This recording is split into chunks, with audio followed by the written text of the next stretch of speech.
আমরা জাতিসংঘের মানবাধিকার কমিশনকে বাংলাদেশে গ্রহণ করতে প্রস্তুত না।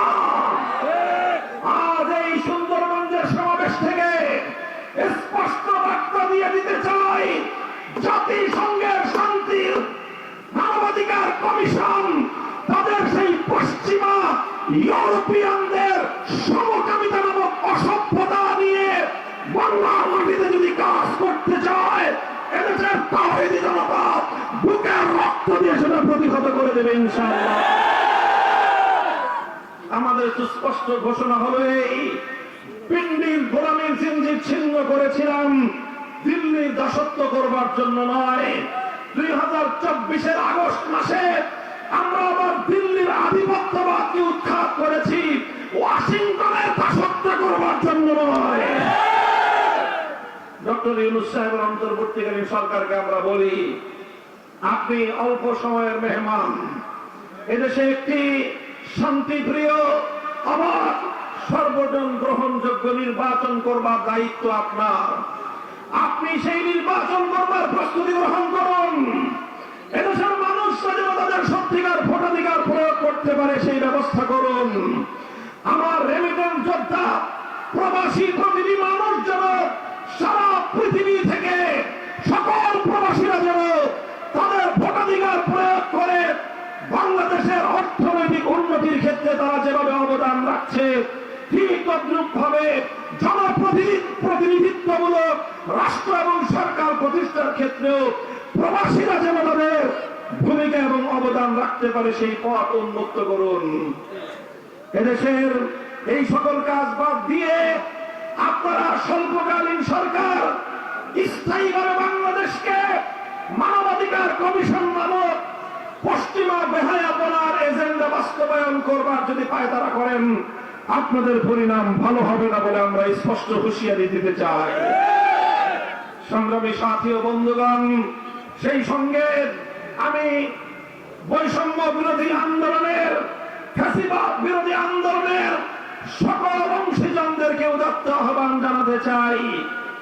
বিশেষ করে আমি নাম ধরে উল্লেখ করে বলবো, বাংলাদেশের সর্ববৃহৎ রাজনৈতিক সংগঠন জাতীয়তাবাদী দল বিএনপি, বাংলাদেশ জামায়াতে ইসলামী সহ এনসিপির আমার ছাত্র ভাইয়েরা, সকলের প্রতি আমাদের উদাত্ত আহ্বান, আমরা পরস্পর রাজনৈতিক প্রতিযোগিতা করব, ঠিক আছে, কিন্তু আমাদের রাজনৈতিক প্রতিযোগিতাটা যেন কোনোভাবেই পারস্পরিক হানাহানিতে পরিণত না হয়।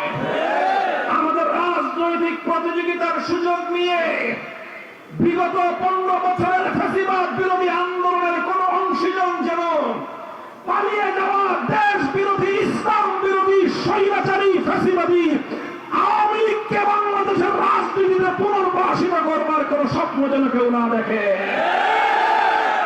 কোন সংগঠন, কোন দল, কোন পক্ষ যদি রাজনৈতিক বিরোধিতার সুযোগ দিয়ে ফ্যাসিবাদী অপশক্তিকে বাংলাদেশে পুনর্বাসন করবার চেষ্টা চালায়, গোটা জাতিকে নিয়ে আমরা তাদের বিরুদ্ধে ঐক্যবদ্ধ প্রতিরোধ করে দেব ইনশাআল্লাহ।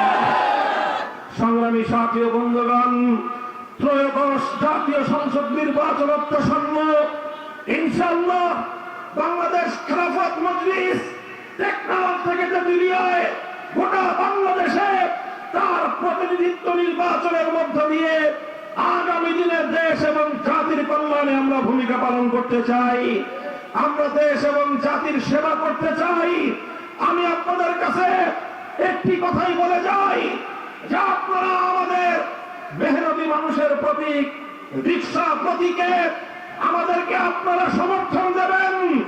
এদেশে আলেম সমাজ, দেশ প্রেমিকদের হাতকে আপনারা শক্তিশালী করবেন।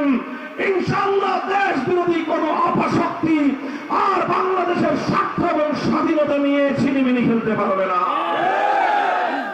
দেশ এবং ইসলামের পক্ষে বাংলাদেশ খেলাফত মজলিস তার অব্যাহত সংগ্রাম পরিচালনা করে যাবে।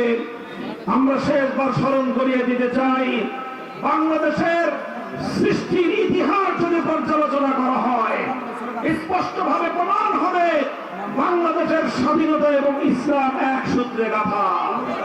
বাংলাদেশে যদি ইসলামের উপর আঘাত আসে, স্বাধীনতা বিপন্ন হবে। তাই আমরা বলতে চাই 1947 সালের দেশ বিভাগ, 1971-এর মহান মুক্তিযুদ্ধ এবং 2024-এর ফ্যাসিবাদ বিরোধী আন্দোলনের ঐতিহাসিক গণ অভ্যুত্থান, এই তিনটি ঐতিহাসিক বিজয়ের উপর ভিত্তি করে আগামী বাংলাদেশ গড়ে তুলতে হবে। এর ব্যতিক্রম করতে চাইলে এদেশের দেশপ্রেমিক তাওহীদি জনতা সেই ষড়যন্ত্র রুখে দাঁড়াবে ইনশাআল্লাহ। আখেরি পয়গাম, আমরা যদি সত্যিকার ইনসাফপূর্ণ বৈষম্যহীন সমাজ গড়তে চাই, মানব রচিত কোন তন্ত্র মন্ত্র দিয়ে সেটা সম্ভব হবে না। আর একমাত্র বিকল্প ব্যবস্থা হলো আল্লাহর জমিনে আল্লাহ প্রদত্ত খেলাফতের শাসন ব্যবস্থা কায়েম করতে হবে।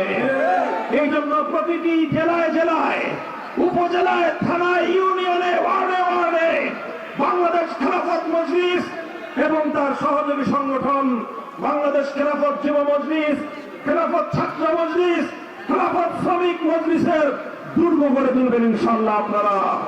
আল্লাহ পাক রব্বুল আলামিন আজকের এই গণসমাবেশকে সাফল্যমণ্ডিত করুন, আপনাদের সকলকে উত্তম বিনিময় দান করুন। বাংলাদেশ জিন্দাবাদ, নারায়ে তাকবীর, আল্লাহু আকবার, দ্বীন ইসলাম জিন্দাবাদ, ইনকিলাব জিন্দাবাদ।